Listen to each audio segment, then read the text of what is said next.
Graça e paz do Senhor Jesus a todos. Gravando hoje Hebreus capítulo 12. Eu vou fazer uma pergunta para você. Você gosta de disciplina? Você gosta de ser disciplinado? Eu penso que esse capítulo vai falar muito com você. Caso você não goste, você vai aprender a gostar da disciplina. Porque a disciplina, ela é boa. Porque mostra que você é filho. Só os pais corrigem os filhos. Se você não é importante para a pessoa não vai pensar em te corrigir. Então, quando Deus nos corrige, quando Ele nos disciplina, é porque Ele nos ama. E isso é um bom sinal.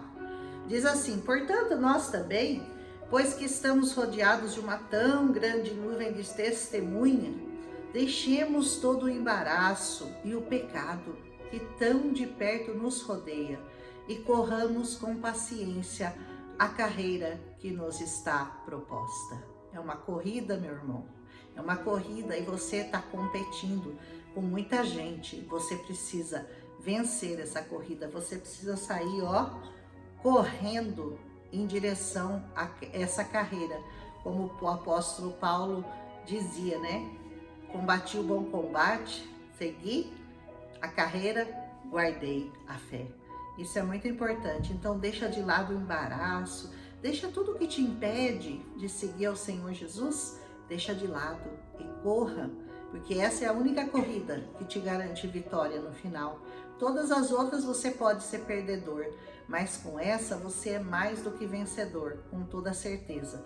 E ele continua, Hebreus, dizendo, olhando para Jesus, autor e consumador da nossa fé. Você sabia que Jesus é o autor da sua fé e também o consumador dela? Então olha sempre para Ele, não olha para cima, não olha para o lado, não olha para a esquerda, para a direita, para a vida do irmão, para a vida do pastor. Olha só para Jesus, olhos fixos em Jesus. Você pode até mudar de igreja, mas jamais você pode abandonar o Senhor Jesus. O seu olho tem que estar fixado nele. O qual, ele diz, pela fé e pelo gozo que lhe estava proposto, ele suportou a cruz, desprezando a afronta, e assentou-se à destra do trono de Deus. Você vai ter que fazer como ele. Você, pelo gozo que está proposto a você, você também vai ter que suportar todas as afrontas do diabo e seguir a sua carreira com fé firme, porque ela vai com certeza te levar a um bom lugar. Considerai, pois, aquele que suportou tais contradições dos pecadores contra si mesmo, para que não enfraqueçais, desfalecendo em vossos ânimos. Não enfraqueça, meu irmão, não desfaleça no seu ânimo. Considere aquele que suportou tantas aflições para poder trazer a você a salvação e faça como ele, suporte a sua cruz também.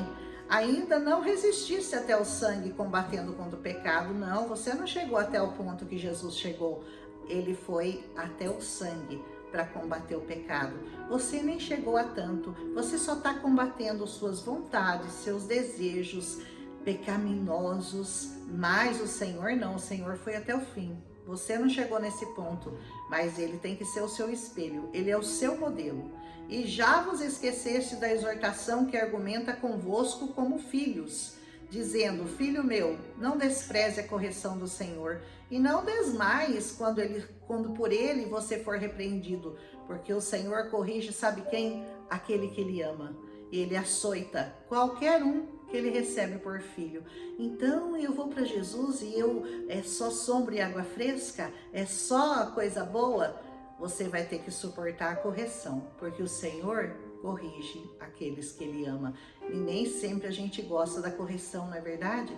E ele diz assim, mas ele só corrige os que ele ama. Se você suportar a correção, Deus vai te tratar como filhos. Por que filho há a quem o pai não corrija?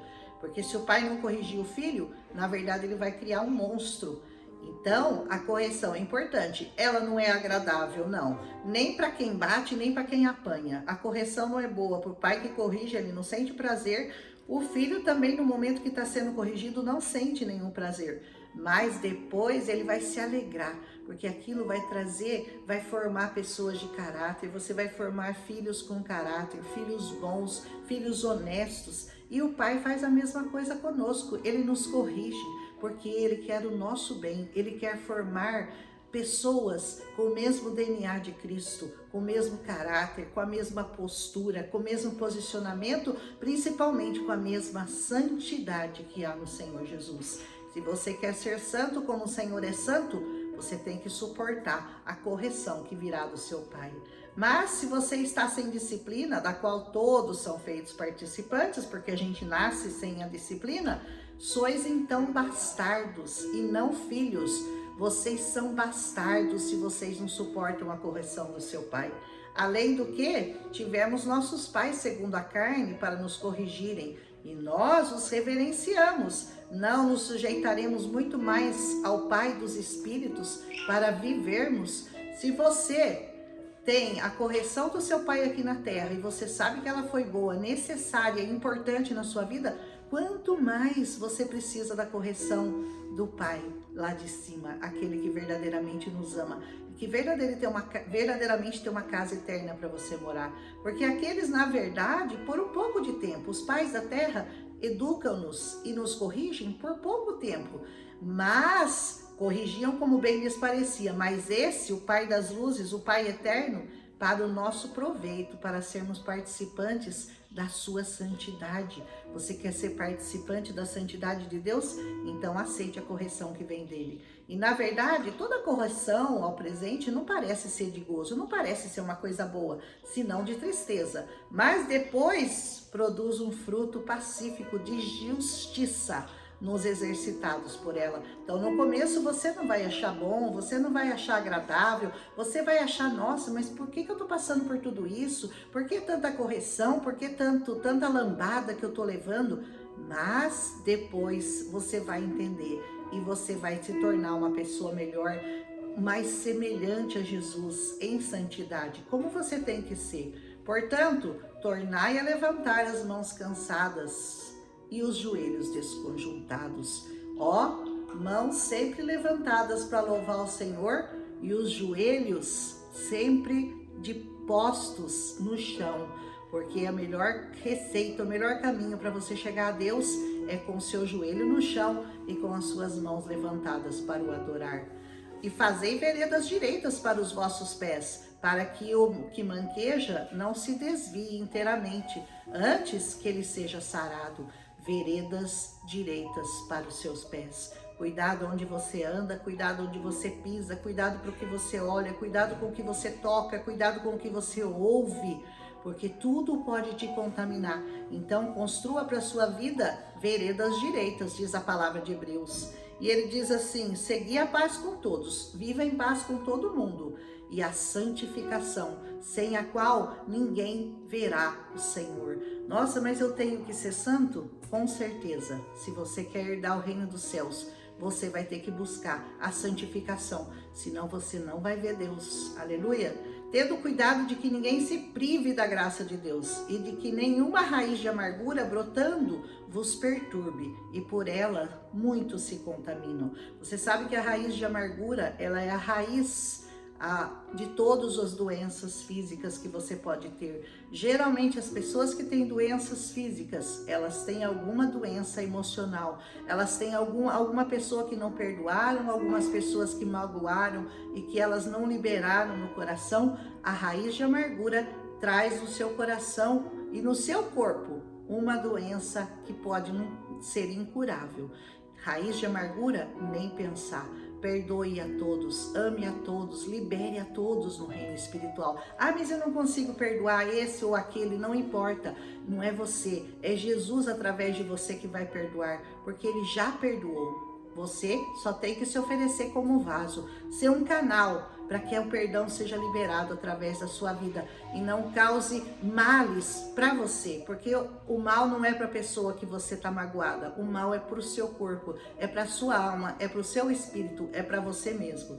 E ninguém seja devasso ou profano como foi Esaú, que por uma refeição vendeu o seu direito de primogenitura. Não venda seu direito de primogenitura, lute por ser filho de Deus, lute para que o diabo não venha roubar, matar e destruir isso que você adquiriu por direito. Você tem uma carteirinha de identidade de filho de Deus, e é tudo que o diabo quer roubar de você. Sabe por quê? Porque é o que foi tirado dele e que ele mais sente falta até hoje. ele perdeu a identidade de filho de Deus. E é isso que ele quer roubar de você. Se você já adquiriu a sua identidade, não a perca por nada. Porque bem sabeis que querendo ele ainda depois herdar a bênção, ele foi rejeitado, porque não achou lugar de arrependimento, ainda que com lágrimas buscou. Às vezes, o arrependimento vem tarde demais, e mesmo com lágrimas, você não consegue achar esse lugar. Portanto, perdoe rápido, porque assim você não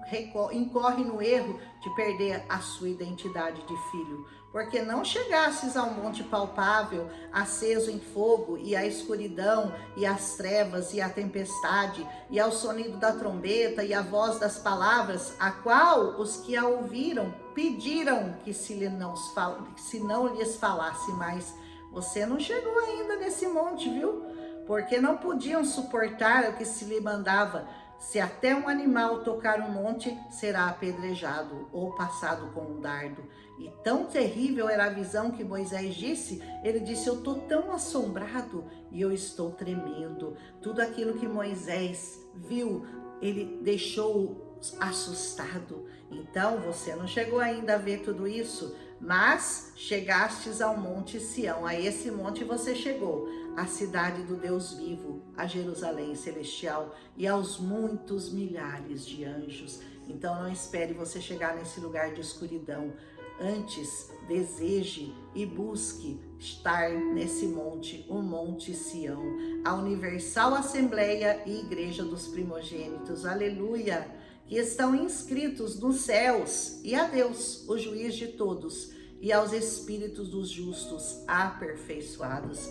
Esse é o lugar que você tem que desejar ardentemente chegar. E a Jesus, o mediador de uma nova aliança, e ao sangue da aspersão, que fala melhor do que o de Abel. Abel, o seu sangue também clamava a Deus porque ele havia sido morto, mas aquele Jesus, mediador dessa aliança, o sangue dele realmente nos purifica de todo pecado. Veja que você não rejeite ao que fala, porque se não escaparam aqueles que rejeitaram o que na terra os advertia, muito menos nós, se nos desviarmos daquele que é do céu. Se até aquele sangue clamando foi ouvido, imagina o sangue de Jesus como é ouvido por Deus. Se você o rejeitar, você realmente não tem salvação, você está perdido. A voz do qual moveu então a terra, mas agora anunciou dizendo, ainda uma vez comoverei, não só a terra, senão também o céu. Esse é aquele que justifica-nos nos céus, nas terras e na eternidade. E essa palavra, ainda uma vez, mostra a mudança das coisas móveis como coisas feitas para que as imóveis permaneçam. Por isso, tendo recebido um reino que não pode ser abalado, o reino que Jesus recebeu e que nós receberemos com ele, não pode ser abalado, retenhamos a graça pela qual sirvamos a Deus agradavelmente, com reverência e piedade. É assim que você deve chegar até o Senhor, agradavelmente, fazendo tudo pela obra do Senhor com alegria, com prazer, e não por obrigação ou com tristeza. Não, é agradável, é com reverência e piedade, porque o nosso Deus, sabe o que ele é? Ele é um fogo consumidor. Mas Deus não é bondade, justiça, misericórdia? Sim, ele é tudo isso, mas ele é também um fogo que pode te consumir se você não seguir as instruções que ele dá a cada capítulo, a cada lugar que você vá nessa palavra, porque a Bíblia é a boca de Deus. Se você verdadeiramente não seguir as instruções, você vai experimentar Deus, não como Salvador, mas como um fogo consumidor. E você só pode conhecer a Deus como Salvador se você o aceitar como seu Senhor. Significa que ele vai mandar na sua vida. Se você não quiser que ele mande, ele também não vai poder te salvar, porque ele é Senhor e Salvador. Só Senhor, só Salvador, como todo mundo quer, ele não pode ser. Ele tem que ser seu Senhor também. Receba-o como Senhor da sua vida. Amém? Terminamos aqui Hebreus capítulo 12. Amanhã, último capítulo de Hebreus. Olha que bênção, foi tão rápido, né? Eu espero que vocês estejam gostando desse estudo. Aproveita, deixa seu like se você gostou e compartilha com as pessoas que você ama. Um abraço, até amanhã em Cristo Jesus.